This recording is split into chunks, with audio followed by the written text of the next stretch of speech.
The Godfather Part II is an absolute classic, just as iconic as the original, if not more so. It's got everything: power struggles, family drama, betrayal. It's a masterpiece in its own right. This movie jumps back and forth between two timelines, one following Michael Corleone, Al Pacino, as he tightens his grip on the family empire, and the other showing the rise of a young Vito Corleone, played by Robert De Niro, from his early days in Sicily to becoming the Don in New York. Alright, let's break it down. The movie kicks off in 1958 with Michael Corleone, now the head of the Corleone crime family.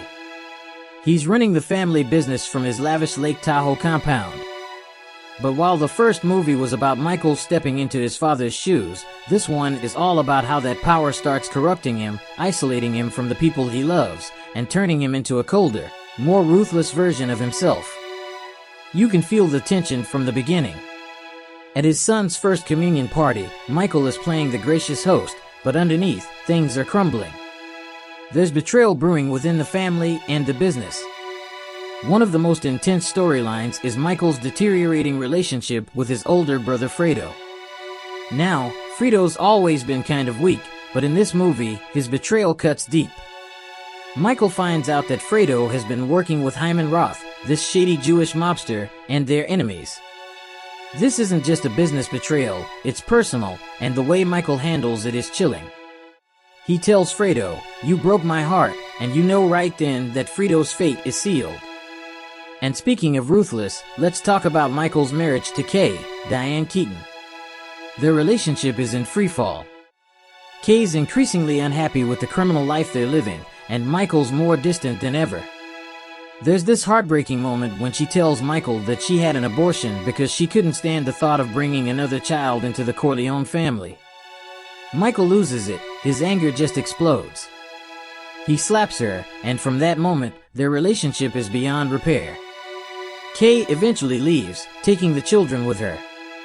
It's like every connection Michael has to a normal, happy life is slowly slipping away.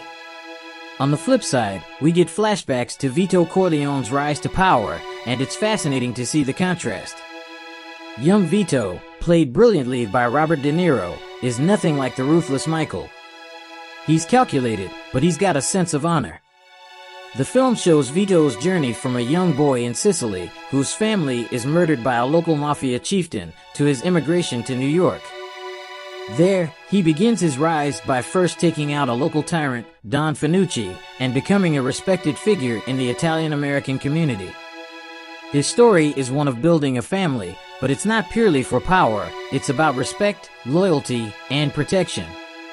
The scene where he assassinates Don Fanucci during a crowded Italian festival is iconic. De Niro's quiet intensity as Vito stalks Fanucci through the festival streets, blending into the crowd, is brilliant. The moment he strikes, it's brutal and efficient, marking the beginning of his empire. The parallels between Vito and Michael's stories are stark. Vito builds his power to protect his family and provide for them, whereas Michael's actions alienate his family and lead to their destruction. It's like the more power Michael gets, the more he loses the people closest to him. Vito's journey feels almost noble, while Michael's is tragic. But let's talk about that ending. Fredo's betrayal doesn't go unpunished. Michael waits until after their mother dies to deal with Fredo. There's this heartbreaking moment where Fredo, who loves fishing, goes out on the lake with one of Michael's men. You know what's coming, but it still hits hard. The betrayal, the family drama, it all comes to a head when Fredo is executed while fishing. Michael's face as he watches from afar? Stone cold. In that moment, he's lost his brother and pretty much any humanity he had left. The final shot of the movie is haunting. Michael, sitting alone in his darkened compound, reflecting on what he's done. He's got all the power he could ever want, but at what cost? His family is gone, and he's completely alone. The silence in that final scene speaks volumes. It's a man who's won every battle, but lost his soul. The Godfather Part II is a deep dive into the complexities of power, loyalty, and family. It's about the choices we make, and how even with the best of intentions, we can end up losing everything that really matters.